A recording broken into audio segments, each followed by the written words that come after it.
discussion titled Consume with Care, the Future Depends on It. Today we will be exploring Goal 12 of the Unsustainable Development Goals, focusing on ensure sustainable consumption and production patterns. This goal is critical because the current track of resource use, waste generation and pollution is not sustainable. Our consumption habits and production models are putting immense pressure on the environment. And we need to ask ourselves, what role do we play in this system? We have with us four distinguished panelists who represent diverse sectors of society, and each will provide valuable insights. Let's start by hearing from each of you. Li Hao, could you share your perspective on how business can contribute to sustainability?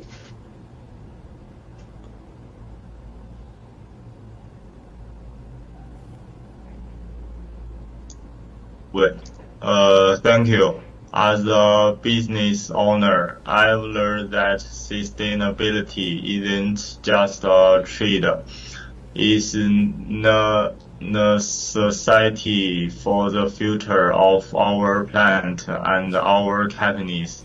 We've taken steps to reduce our environmental impact by investing in renewable energy, adopting green packaging, and supporting local sourcing. These changes, while challenging at times, have proven beneficial not only in reducing our carbon footprint, but in building greater trust with our customers. But there are obstacles. Implementing this practice often requires a higher initial investment. And one big question remains, are customers willing to pay more for sustainability produced goods? We are working to address this by educating our customers, offering loyalty rewards for eco-friendly purchase, and creating transparent marketing about our sustainability efforts.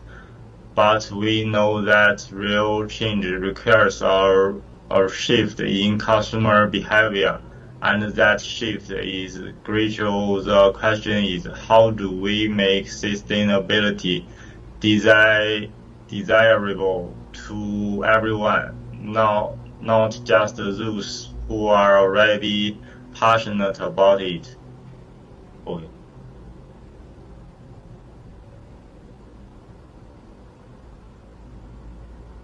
Okay, thank you. For the government, it is our job to make rules that help people live in the way that protects the environment.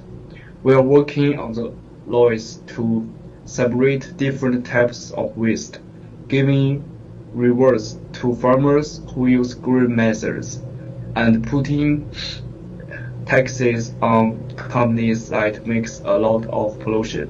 But we know that rules are not enough. People also need to understand why those things matter.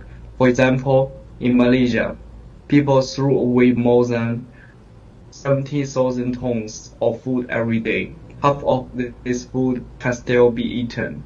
If we don't change how we use and throw away food, we are harming the environment and wasting food resources. When we make new rules, we must think about helping people now and also making big changes for the future. It is not only about writing laws, but also about helping people company, and everyone in society to care about the planet. We need a new way of thinking about how we live. Thank you.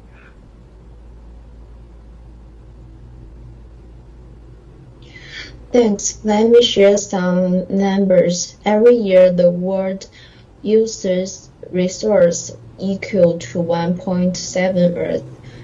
That means we are using more than the planet can naturally replace. This isn't sustainable. Waste is getting more expensive to manage. Raw materials are running low, and global supply chains are under stress. But there's good news. We have a big opportunity.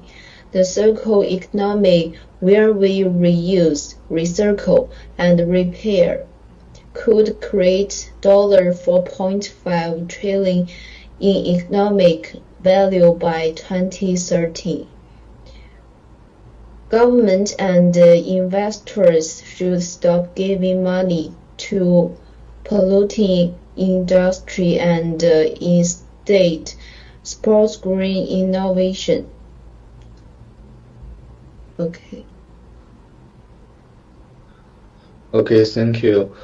As a young person, I have seen firsthand how climate change and pollution are already affecting our future.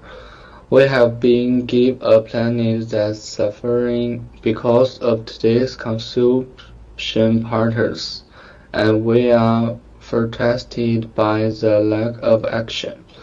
But at the same time, we are also hopeful. Young-led congregations like Fridays for Future and Zero Waste have mobilized millions of young people across the world to the Diamond Challenge.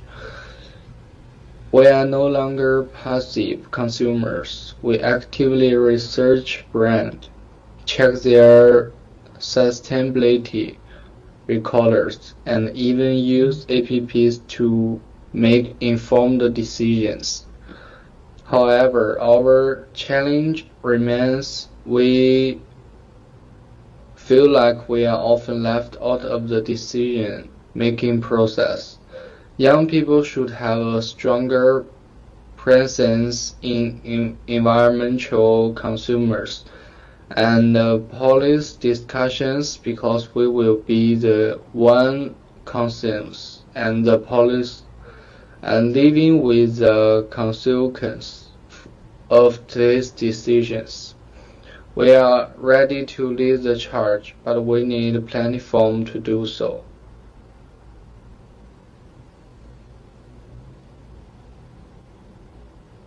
Thank you. Thank you all for your insightful comments. Now, I'd like to bring in some additional perspectives. Li Hao, you spoke about how your business engage in sustainable practices. Yao Xinyi mentioned the importance of your voices in decision making. Do you think businesses are doing enough to involve younger generations in shaping sustainability initiatives? Are we doing enough to understand their conscience?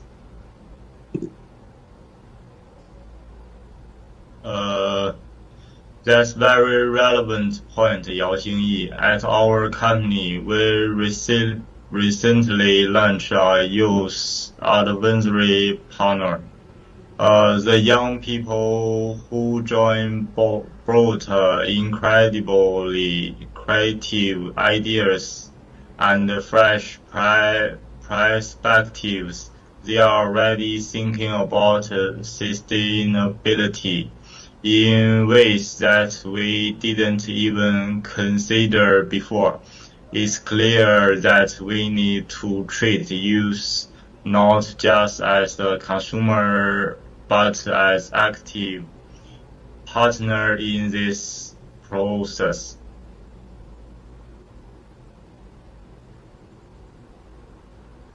Okay, I completely agree. From the government side, we are also working to create a space for youth leadership. For example, we are piloting a project where youth leaders are included in community green sales. Their input is invaluable because they have a direct understanding of issues faced by younger generations and are passionate about finding solutions. Thank you.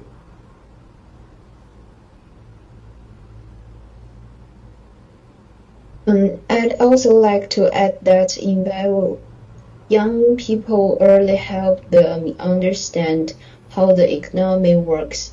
When they know how STEMs function, they are better able to make real changes. Thank you. I'm glad to hear that. I just hope that these activities don't become token gestures. We need real empowerment. It's time to move beyond just participating in meetings to actually leading the discussions. We are ready to step up and take charge. Thank you all for your certain incentive responses. I will wrap up. I'd like to hear from each of you on one action you believe is essential for achieving goal 12 in the next 5 years. For businesses, I believe that we must make transparency in the supply chain mandatory. Consumers deserve to know exactly how products are made and the environmental impact of their purchases. For the government, I would say we need to invest heavily in community education programs. Starting with school, the next generation needs to understand sustainability from a young age. Support green idea and stop funding things that harm the planet. Thank you. For Lmce, it's about giving us a seat at the decision-making table and actually listening to our voice. We have ideas and we are ready to act. Thank you to all our panelists for sharing their insights today. As we have seen, sustainability isn't just an issue for one sector or group. It's a shared responsibility that involves business, governments, economics, and citizens, especially the youth. Let's not forget that change starts with each of us. In the choices we make every day, whether it's what we consume, how we waste, or what we demand from the companies we support, every discussion counts. I hope today's discussion inspires each of you to act, not just in big ways, but in small everyday actions that contribute to a more sustainable future. Thank you all for tuning in. And remember, the future of our planet depends on how we consume and produce today. Thank you.